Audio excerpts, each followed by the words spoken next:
gabar waxaa arkay TikTok anoo isku socda video gabar Soomaali oo dhahaysa ninkeyga naagu ilo guursada stress buuq ah soo isku dhaxyaaca waa waalan rabaa ninkeyga naagu ilo guursadayo naagtii ay soo wacday markaas naagtii soo wacday tan la guursada inta soo wacday waxay leedahay naayahe ninkaaga aanu i qabaa maxaa ku dhahay inta soo cunuga isku dhalnay markuu uu aani isla socon saanu sameyn jiray saanu ka dhihi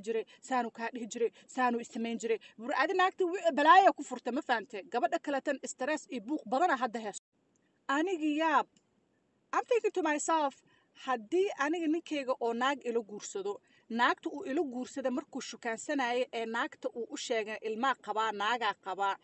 ee iyadoo waxaas og ninka guursatay oo haddana intay aniga telefoonkeyga ee iga soo wacday indha adeega naagtaas samaysa aniga horta kow wallaahi oo bilaahi oo tallaha ayadii asagaba naaraha aa cagaha u gelin lahaa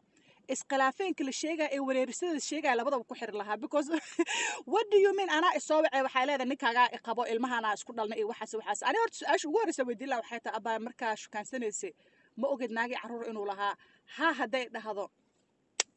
happy dance asameen lahaa waxa dhihi lahaa abaa maxaa no problem ولا بلا دعادة نيجي تها no problem أباي معن سو هذا هم لو قبها المسوميز تها no problem أباي جدول كاج إيشك مال هبلا محاسب بس مال هبلا محاسب جدول كاج إيسو حسابي جدول كذا مركا إيشك تو waxaan dhahaa abay okay maal hebla caruurtan ku keenaya maal hebla ilmihi adaa heynaysid maal hebla abay guriga kani kan ba u baahan adeega aadaya waxaas ba isoo qabanaysa maalinkaas ee fasax ba shaqada ka leeyahay halkaas ba aadaya caruurtaadan ku keenaya maal hore tumakulaalahaygan ku keenaya aniga busy ah hol aa u dhiibi lahaa what do you mean reer degan hadda adiga soo dhaxgashid walaal waa ina chores iyo hol ugu sameey amal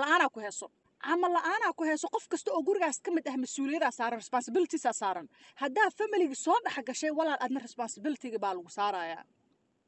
waa ina sheegtay maalmaha ilmaha heynaysid maalmaha soo adeegaysid maalmaha cuntada karinaysid maalmaha guriga hagaajinaysid halo isma qalmi jira maxaa qaldan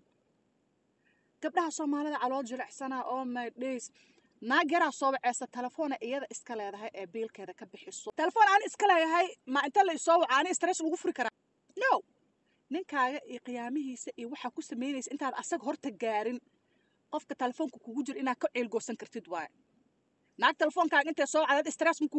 kugu furi kartaa ayada inaad stress ku furtid waay ina ka uga bilaad waay hay haba hada oo yeeday ilmo inuu naag leeyahay caaw ilmaha ku keeni karaa walaal caaw aroos u socda ilmaha ku keeni karaa qara aadaya ilmaha ku keeni karaa azumaada leeyahay abay maxaa ku dhahay maanta kaal guriga iga caawi adeeg ba aadaya walaal maxaa ku dhahaa de kaalay adeeg ila xirxiro cuntada iyo meal prep ila samee